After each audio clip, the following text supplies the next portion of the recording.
Oke, selamat pagi teman-teman trader mandiri dimanapun Anda berada. Pada pagi hari ini kita akan memberikan suatu gambaran atau analisa yang berhubungan dengan pergerakan bull. Untuk hari ini Kamis tanggal 25 November, posisi untuk di H1 terjadi yang namanya ekstrim. Setelah ekstrim, kemudian di sini market langsung KTP wajib. Dia di sini membentuk yang namanya MHV. Setelah kemudian MHV, market naik menjadi arah kukuh. Nah, di sini kita menentukan arah kukuh di H1 ini valid atau enggak, arah kukuh CSAK buy. Di sini kita harus melihat time frame M15 dan M5. M15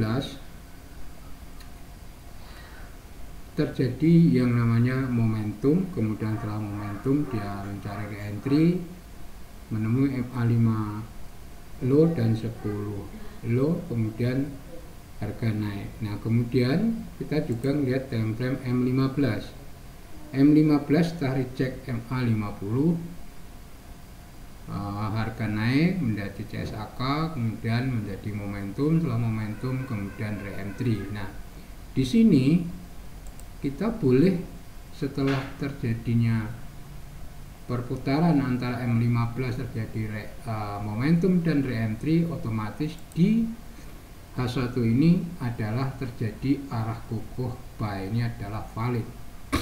Tetapi jika sebaliknya, jika time frame M15 ini terjadi yang sebaliknya, terjadi namanya arah tidak terjadi momentum, setelah momentum jadi ekstrim, dan kemudian time frame 5 juga sama posisinya, maka dikatakan bahwa di H1 ini adalah arah kukuh buy, ini tidak valid.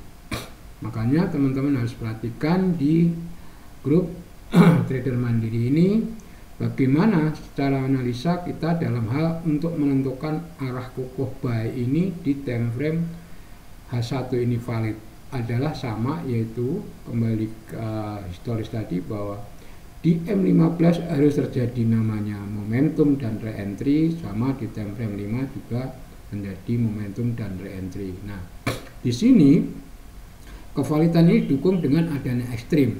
Nah, di sini ekstrim ini setelah satu candle dipatahkan oleh beberapa candle, ini yang namanya dominant break.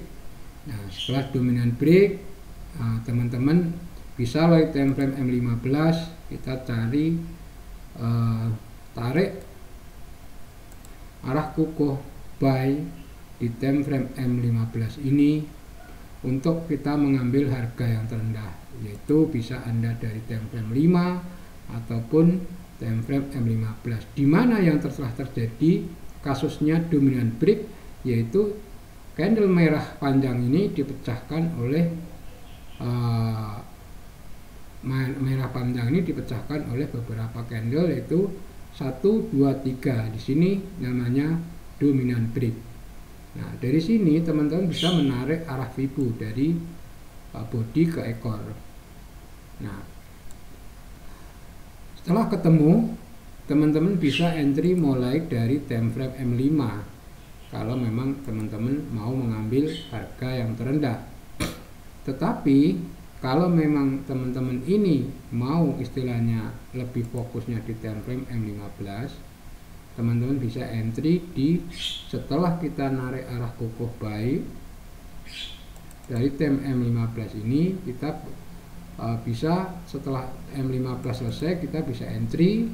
Nah, kemudian setelah kita entry, kita pasang stop lossnya di bawah low BB di time frame 15. Kemudian umpamanya contoh harga ini turun, jadi setelah CSAK kemudian turun re-entry, kita ambil buy lagi, kemudian kita turun lagi, kita entry buy lagi, kemudian sesuaikan dengan OP kita. Andai kata OP kita 2 entry, berarti kita pasang stop lossnya di bawah low BB di time frame M15 ini. Oke, kita ulangi sekali lagi teman-teman.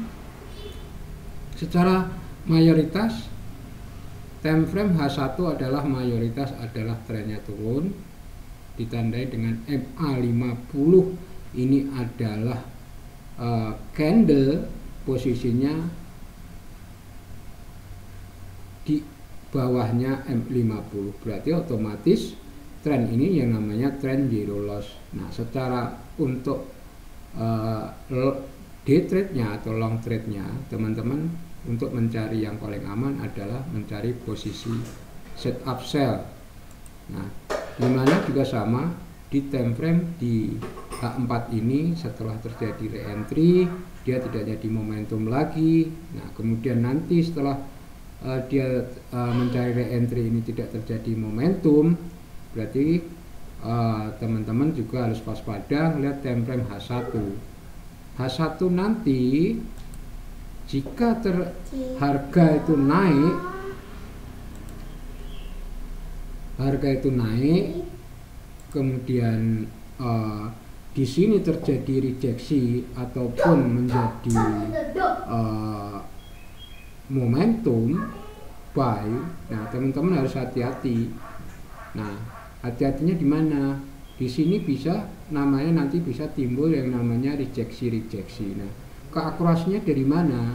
Kita harus melihat time frame M15 nanti. Nah, kalau di time frame M15 ini nanti setelah terjadi momentum kemudian terjadi ekstrim, setelah ekstrim TP wajib di time frame 15 ini tidak terjadi momentum, reject terus, berarti otomatis sudah ada tanda-tanda jika nanti di H1 terjadi arah momentum dan ekstrim bersama MA50 dan mid BB serta MA5 high dan MA510 high, otomatis di sini nanti kita mendapatkan suatu peluang yang namanya jika terjadi ekstrim dan tidak terjadi momentum berterusan di H1, otomatis di H4 ini akan terjadi yang namanya re-entry.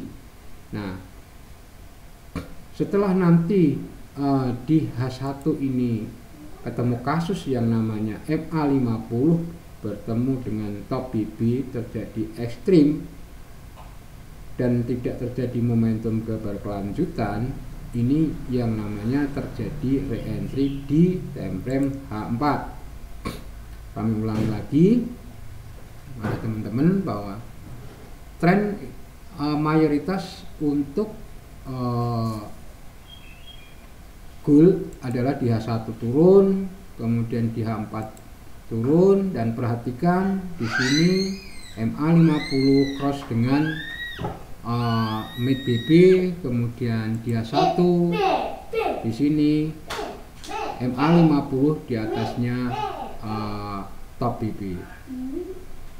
Nah, di sini teman-teman juga harus bisa memperhatikan bahwa jika terjadi yang namanya MA50 keluar dari area top BB, teman-teman harus perhatikan terjadilah apa setelah nanti di sini ini masuk ke area top BB lagi. Nah, teman-teman harus cek di time frame H4 ini terjadi apa.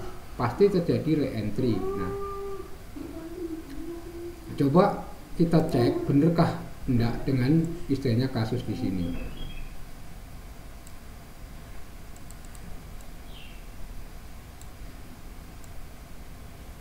Nah, kita coba lari time frame H4. H4 terjadi apa? H4 terjadi namanya re-entry. Nah, di sini setelah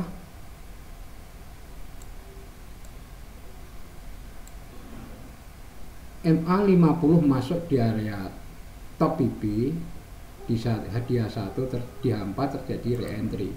Berapa harus teman-teman perhatikan berapa penurunannya dari kasus terjadinya re-entry H4 ini. Nah, 2693. Nah,